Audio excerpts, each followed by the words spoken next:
Okay, so this is just a quick video explaining how W3Schools works. It's a popular tutorial website. You've got all sorts of languages you can use here, databases and web pages. What we're going to be doing is taking a look at Python.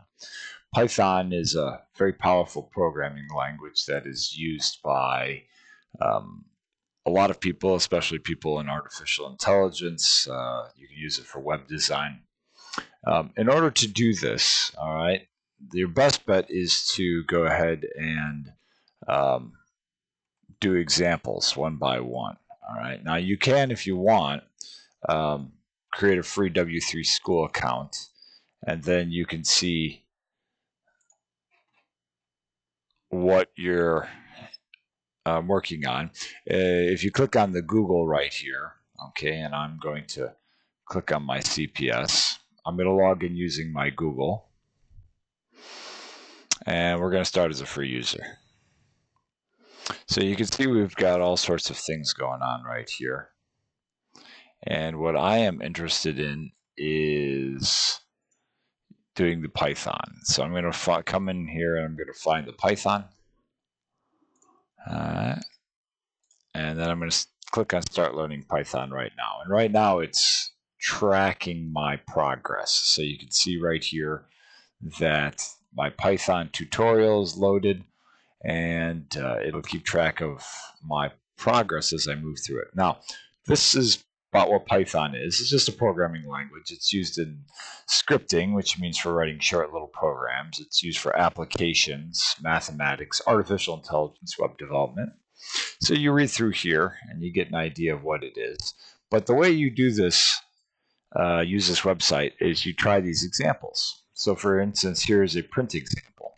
If I were to come down here and copy that using Control-C and Control-V,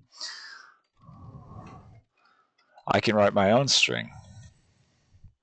And if I run it, then I should get the output that I expect on the right. So here we can see that I print it twice.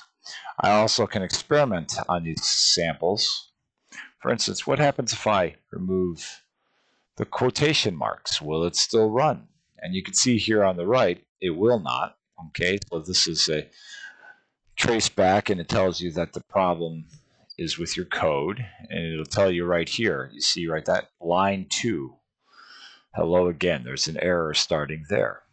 So we can put that back, or you can use single quotes. Let's try that, see if it works. And so the whole point of these examples is you can test and experiment with the sample of code. You can see right now that both the double quotes and the single quotes work. And then when you're done with that example, you're just going to close it up. So I want you to go ahead, create that account, and then I want you to start playing with this. Watch the video, and then you can go to the next screen. And as you go, you can see that it keeps track of where you are. All right, now you don't have to read this Python getting started when it comes to the install, because we're not installing software. We're going to be using an online compiler. But here we go, Python syntax, and you can see that we've got another example. So let's just do another example. You see this pink fields here tell you that there's a problem with it. So if we go ahead and we run that, you can see that on line 2, we have a problem. And indentation error. So indentation is expected. That means you have to come in here and you have to move that over with the tab key, and then you can run it. Very good. And so we can see that we fixed the indentation problem.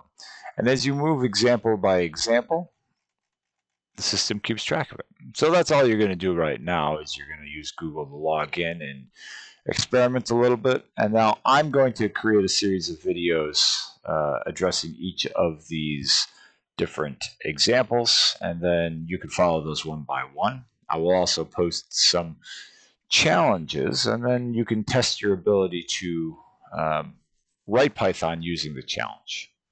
So we're going to call it quits right here and move on to the next video.